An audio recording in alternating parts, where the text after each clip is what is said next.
Mario Dumont. Une feuille de route impressionnante. Un curriculum vitae aussi long que le pont de la Confédération. Curriculum vitae aussi long que le pont de la Confédération. Le cofondateur de Northvolt qui fait une tournée des médias pour rassurer les Québécois concernant la rentabilité de l'entreprise, l'environnement. Mario, tu l'as reçu à ton émission. Comment tu l'as trouvé?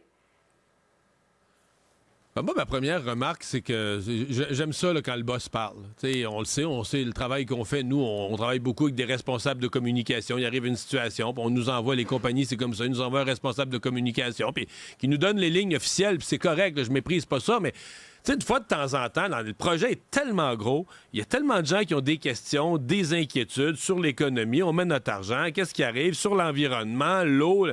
Fait que, tu sais, les gens ont le droit après ça de le croire, de pas le croire, de le croire à moitié, de dire, on le sait, c'est le boss, il va pas nuire, il va pas dénigrer sa propre entreprise. Mais moi, j'aime le fait qu'il vienne s'asseoir là. Je pense que j'y ai parlé 14 minutes, il vient s'asseoir là, puis il répond aux questions. Puis là, ben, c'est le boss qui parle. Fait que les gens qui se font une idée à la maison, ils entendent le patron, là, c'est lui. Ben, visiblement, il connaît ses affaires parce qu'il est assez à l'aise. Tous les petits détails de l'entreprise, il les connaît tous. Bon, après ça, chacun se fait son opinion. Moi, je suis favorable à ce projet-là. Un autre l'est pas. C'est correct qu'on est dans une société libre, mais démocratique. Mais, tu sais, à un moment donné, le patron, s'il est aux tables de décision, c'est lui le boss, c'est lui qui décide. Ben là, c'est lui qui répond directement de ses actions et de son projet. Oui, surtout qu'Emmanuel, Northvolt n'envisageait pas du tout venir s'installer au Québec, là. Non, puis ça, c'est quand même assez remarquable. On était sur le point de signer avec les États-Unis, puis c'est l'intervention de François-Philippe Champagne qui a complètement changé la discussion.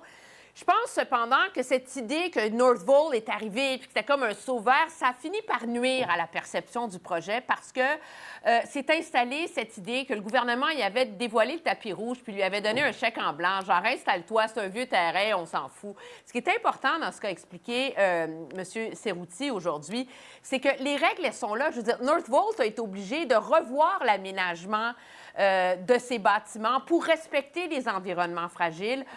Oui, on va couper 8 000 arbres, mais on va en planter 3 fois plus et certains des encore plus gros.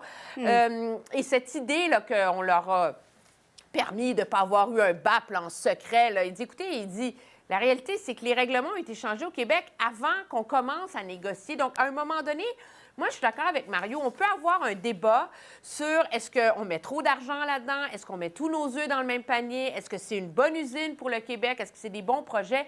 Mais il faut quand même débattre avec des faits. Puis, c'est important, des fois, de remettre les pendules à l'heure sur ce dossier-là, parce que c'est vraiment très important, là.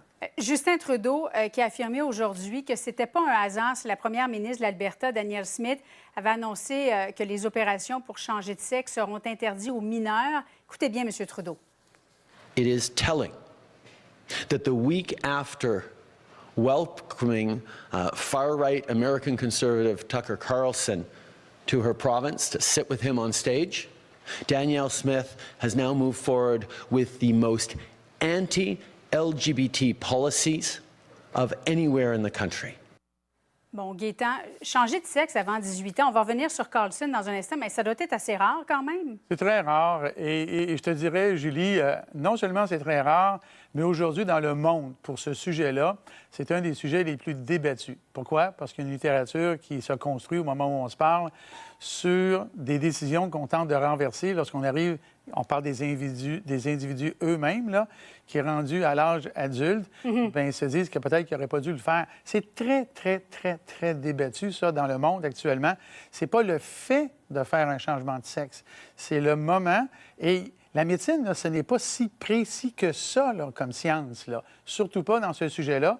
Et pour M. Trudeau de nous dire que c'est la loi la plus anti-LGBT de l'univers, là, à toutes fins utiles. Ouais. Je pense que là, il instrumentalise un sujet qui est très délicat, dont l'avancement de la pensée sociale, politique, médicale n'est pas encore totalement abouti. Mario, en 10 secondes, est-ce que Tucker Carlson a influencé la première ministre de l'Alberta? Pas vraiment essayer de profiter de tout ça politiquement, mais tu sais, dans le fond, sa loi n'est pas vraiment si anti que ça, là. Une grosse partie de ce qu'il y a dans sa loi, ça suit un peu les directives médicales. Moi, c'est l'ensemble de l'œuvre, là, de Carlson, de Trudeau, de Danielle Smith. Je veux dire, est-ce qu'on doit laisser ça aux médecins ou est-ce qu'on doit faire de la politique sur le dos de ces situations-là? C'est plus là qu'est ma question, moi. Merci à vous trois, Emmanuel, Mario, Gaétan. Bonne fin de semaine. Au revoir. Au revoir.